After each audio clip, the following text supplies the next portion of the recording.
Hi friends, చాలామంది లేడీస్కి అయితే హెయిర్ ఫాల్ ఎక్కువ అవుతుందండి. నేను చాలా దగ్గరలో అయితే విన్నాను హెయిర్ ఫాల్ ఎక్కువ అవుతుందని. హెయిర్ ఫాల్ అనేది స్టాప్ అవ్వాలంటే నేనైతే మీషో నుంచి ఇది తెప్పించాను. సన్బర్డ్ గుడ్నెస్ రోస్మెరీ వాటర్.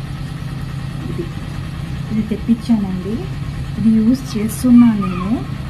చాలా అంటే చాలా బాగా పనిచేస్తుంది ఇది. నాకైతే హెయిర్ ఫాల్ 100% కంటే 70% తగ్గింది. ఇది యూజ్ చేస్తున్నాను నేను. 1 వీక్ అవుతుందండి. చాలా అంటే చాలా పనిచేస్తుంది. మీషో నుంచి తెప్పించాను. దీని కాస్ట్ అయితే 139 అండి. బాగా యూస్ఫుల్ అవుతుంది. By 1 get 1 free. 2 అయితే వచ్చాయి ఆఫర్లో. 2 నేను యూజ్ చేస్తున్నాను. All the best.